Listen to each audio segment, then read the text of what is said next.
یو مهم خبر نه خبر شم غواړم تاسو سره شریکم او تاسو به هم جالب وي چې په دنیا کې زمونږ په افغانانو کې داسې خلک هم شته دي. خبر څه شی دی؟ ما ته دقیق معلومات راغلي دي. دا ویډیو تر اخره ورته ټول موضوع شریکم سره چې خلک دي چې افغانستان کې چې کوم کسان کار کوي، که خیریه کار کوي او که تجارتونه کوي، دوی غواړي دوی په خیمانه کې افغانستان کې کار کولو نه بدنامه کې شخصیت وژنې وکړي تر څو دوی ووځي.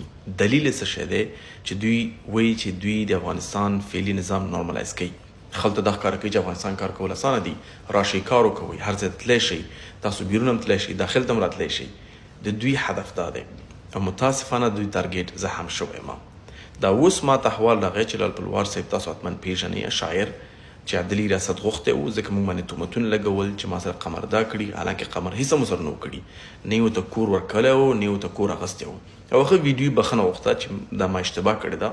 هغه ویډیو لازم د تاسو سره شریک کړم او بیا ما نه پوښتنه وشوه چې دا ته رسمي عدلي او قضایي ریاستونو ته معرفي کوې او که بخې بدون شک چې زه هغه بخم. یعنې هغه زما ورور دی، یو فقیر انسان دی، سړي په زړه دردېږي او څه چې وس مطابق د انشاءالله همیشه ورسره همکار یو، ورسره ولاړ یو، ځکه زموږ ورور دی ورور.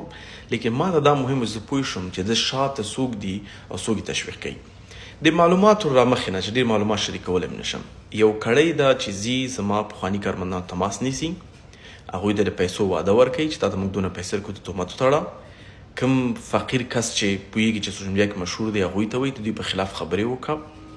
زما بعضې لرې دوستان سره تماسونه نیسي چې د وړکتوب کوم کار یې کړی، بل څه کړی، ته هغه موږ ته راوباسه، بېمانا تهمتونه تړي.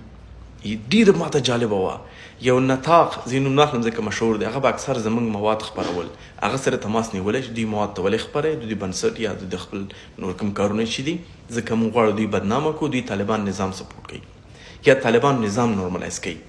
زه خلکو ته همیشه دا وایم ما په جمهوریت کې هم کار کوم، په امارت کې هم کار کوم، که سبا ته خدای ناسته بل نظام هم راځي هغوی سره هم کار کوم، ځکه ما ته سیاسي نظامونه مهم نه دي. بدون د شک ما ته اسلامي نظام مهم دی، لیکن ما ته امت مهم دی. زه د خلکو خدمتګار یم په حیث د یو کس چې هغه په ټکنالوژي او په خیریه او په دعوتي سکتر کې دی. زما سیاست سره څه اول مې همیشه سیاست په ستړي ځای ران په دې یم، لیکن ما خلکو بار بار ولی زه د طالبان نظام نه طرفدار یم نه خلاف یم، لیکن د یو اسلامي نظام طرفدار یم او خلاف نه یم چې هر څوک یو اسلامي نظام تطبیق کړي زه سره ولاړ یم، هر سړی عدل او انصاف تطبیق کړي زه سره ولاړ یم. متوجه؟ زه اصول لرم چې هغه په هر نظام کې زه هغه نظام سره ولاړ یم.